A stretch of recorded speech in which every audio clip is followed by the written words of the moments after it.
નમસ્કાર વિદ્યાર્થી મિત્રો, મારું નામ નકુમ અમીર. હું તમને વિષય ગણિત ધોરણ 5 માં રાષ્ટ્રીય ફળ કેરી વિશે થોડું જ્ઞાન કહીશ.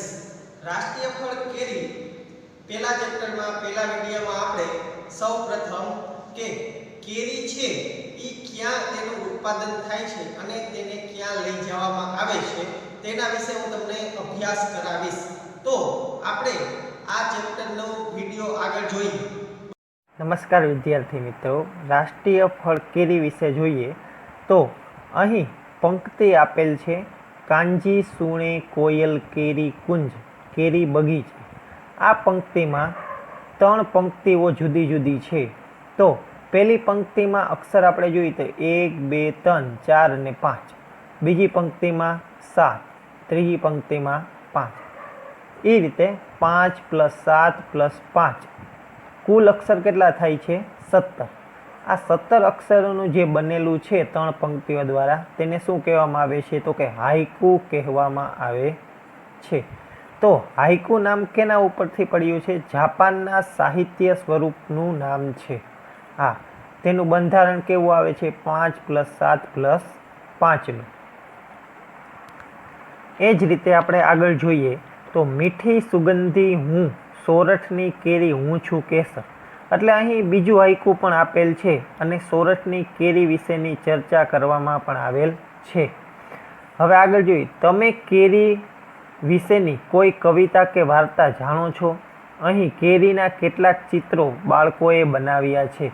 જો અહીં કેરીના જો ચિત્ર બનાવેલા છે, આ પ્રકારના આપણે એ ચિત્રો તો જોયા જ હશે.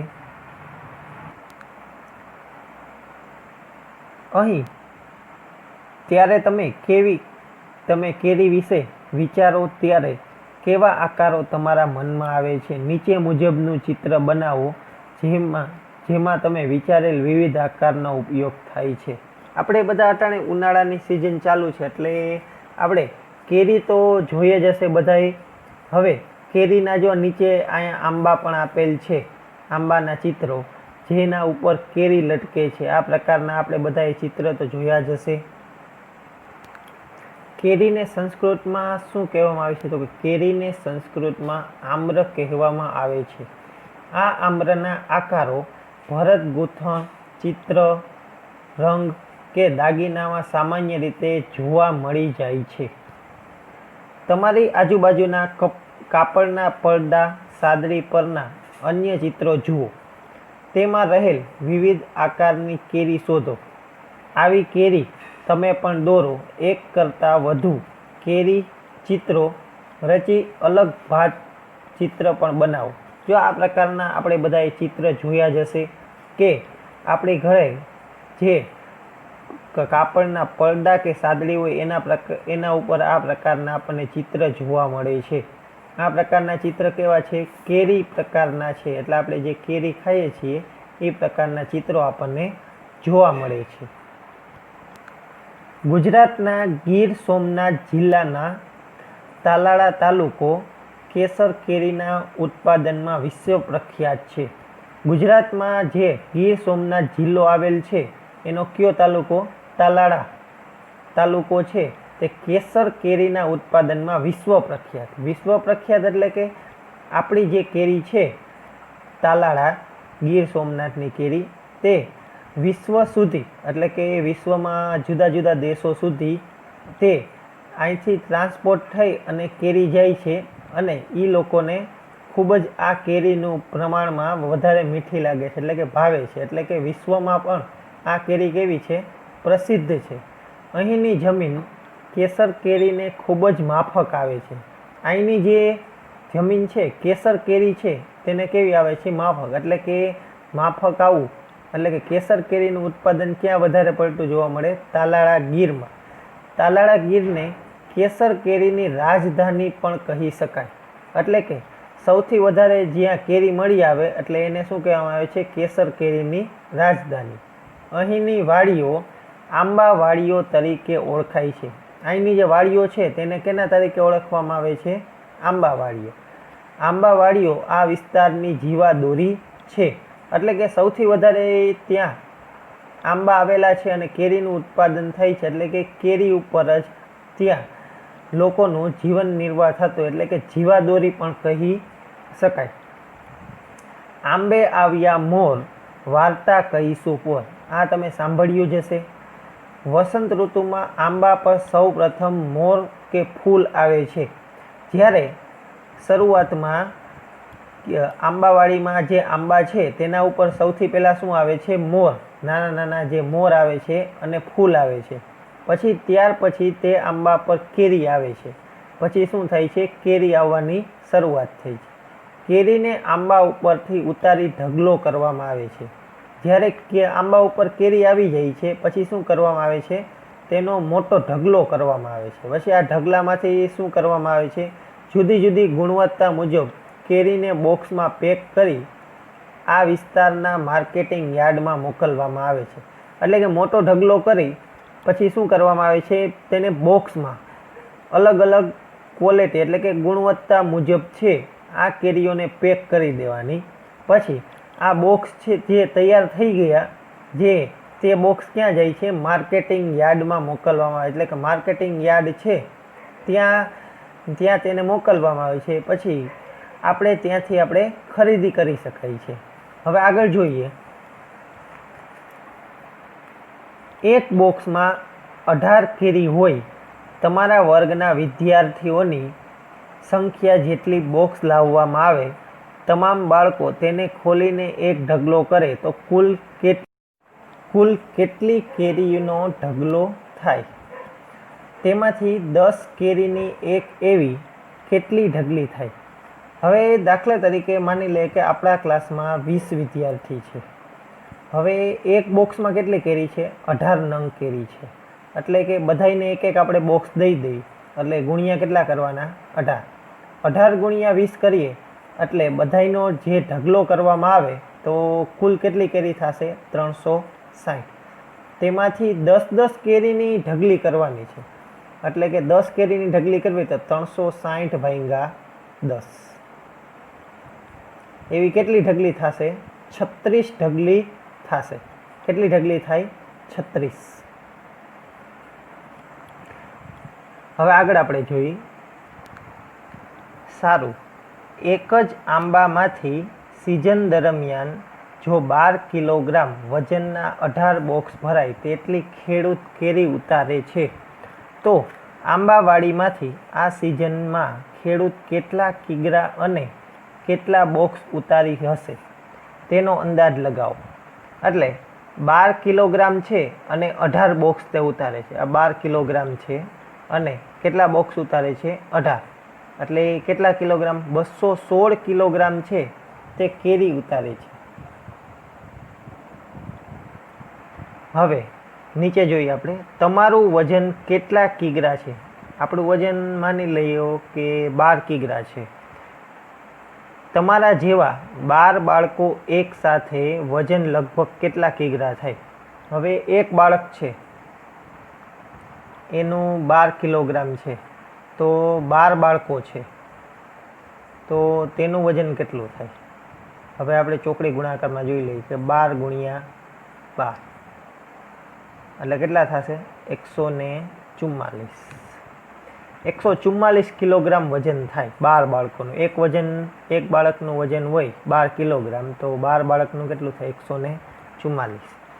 તમારા જેવા 12 બાળકોનું જે વજન થાય તેના કરતાં આંબાવાડીમાંથી ઉતરેલી કુલ કેરીનું વજન વધારે છે કે ઓછું થાય? બરાબર, વધારે થાય કે ઓછું તેને આપણે જોઈ લઈએ કે 12 કિલોગ્રામ ગુણ્યા 18 કર્યું તો 216 આવ્યું ને અહીંયા કેટલું આવ્યું છે? 144. તો આનું વજન કેટલું થશે? વધારે. હવે આગળ આપણે જોઈએ.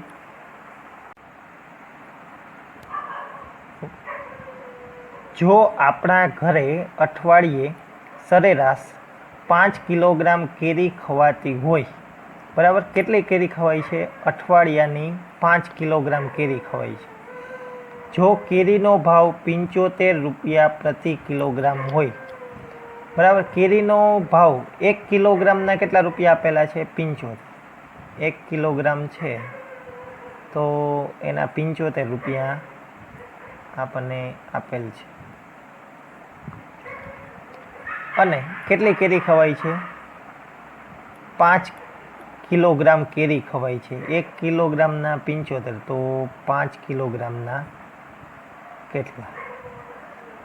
હવે અહીંયા જોઈ લે કે 75 ગુણ્યા 5,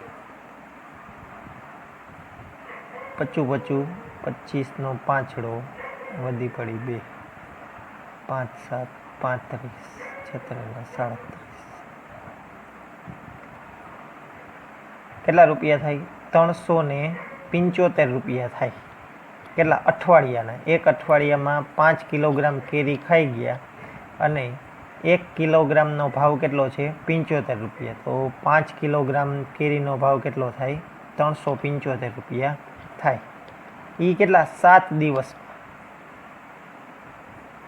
7 દિવસમાં કેટલી કેરી ખાધી? 375 રૂપિયાની. હવે અહીંયા આપણને કીધેલ છે કે 1 માસમાં કેટલા કિલોગ્રામ કેરી ખવાય? તો 1 માસમાં કેટલા અઠવાડિયા આવે? 4 અઠવાડિયા આવે. કેટલા અઠવાડિયા થાય? 4. તો 1 અઠવાડિયામાં આપણે કેટલી કેરી ખાઈએ છીએ? 375 રૂપિયાની. તો 4 અઠવાડિયામાં કેટલી કેરી ખવાશે? તો આને ગુણ્યા કેટલા કરી નાખવાના? 375 ગુણ્યા 4. હવે આગળ આપણે જોઈએ કે કેરીની સિઝન 3 માસ ચાલે. નિયમિત કેરી ખાવી હોય તો સિઝન દરમિયાન કેરીની જરૂરિયાત અને ખર્ચનું અનુમાન કરો. હવે 1 માસની આપણે જોઈ લીધું. એ જ રીતે આપણે 3 માસનું કરવાનું છે. તો ગુણ્યા કેટલા કરવા પડશે? 3. હવે આગળ આપણે જોઈએ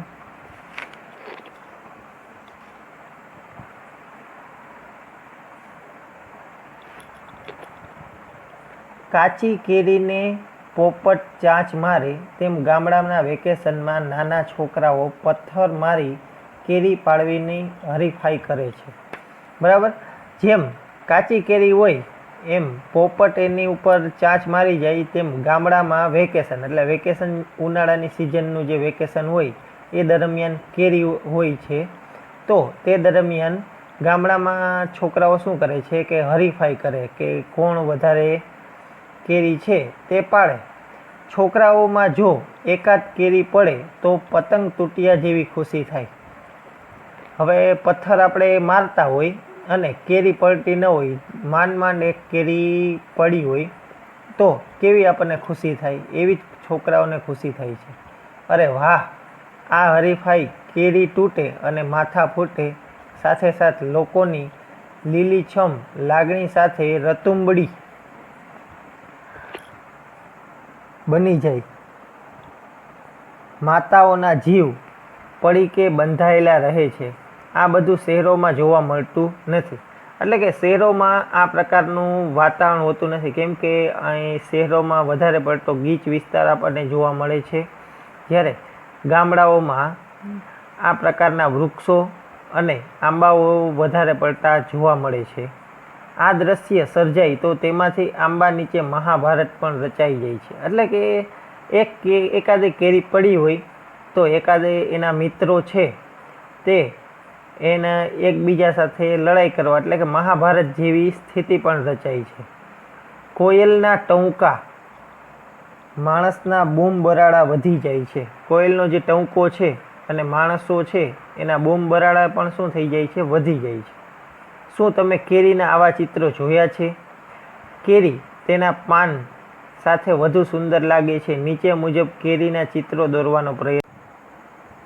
શું તમે જાણો છો ભારત એક વર્ષમાં અંદાજે 1,60,00,000 ટન, એટલે કે 1 ટન બરાબર કેટલા આપેલા છે? 1000 કિલોગ્રામ. તો અહીંયા પાછળ કેટલા મીંડા લગાડી દેવાના? 3. કેરીનું ઉત્પાદન કરે છે. ભારત વિશ્વમાં સૌથી મોટું કેરીનું ઉત્પાદક છે. બરાબર? ભારત છે તે કેરીનું શું કરે છે? સૌથી વધારે ઉત્પાદન કરતું બરાબર દેશ છે તે કયો છે? ભારત. ભારતમાં ઉત્તર પ્રદેશમાં સૌથી વધુ કેરી ઉત્પાદન કરતું રાજ્ય છે. ભારતમાં સૌથી વધારે કોણ કેરીનું ઉત્પાદન કરે રાજ્યમાં? તો કે ઉત્તર પ્રદેશ છે તે સૌથી વધારે કેરીનું શું કરે છે? ઉત્પાદન કરે છે. તમે મોટામાં મોટી કેરી વિશે શું જાણો છો? બરાબર, કે સૌથી મોટી કેરી છે તેના વિશે આપણે કંઈ જાણીએ છીએ કે સૌથી મોટી કેરી 3.435 કિલોગ્રામની ફિલિપાઇન્સમાં રજૂ થઈ હતી. બરાબર, જો આ પ્રકારની જો આ કેરી છે તે ફિલિપાઇન્સમાં રજૂ થઈ હતી. તેની લંબાઈ કેટલી હતી? 30.48 સેમી એટલે કે 12 ઇંચ. પરિઘમાં જોઈએ તો 49.53 સેમી એટલે કે 49.5 ઇંચ અને પહોળાઈમાં 7.78 સેમી એટલે કે 7 ઇંચ જેટલી હતી. જેન્સીએ કેટલાક આકારોમાં કેરીના ચિત્રો બનાવ્યા છે. તમે આપેલા નમૂના અલગ અલગ આકારમાં કેરીના ભાત ચિત્રો બનાવો. હવે આપણે બધાએ આ બધા પ્રકારના ચિત્ર છે તે આપણે દોરવાનો પ્રયત્ન કરવો, એટલે કે ભાત ચિત્રો એટલે કે આ બધા જે ચિત્રો છે તે આપણે દોરવાનો પ્રયત્ન કરવાનો છે. આ આપણા હોમવર્કમાં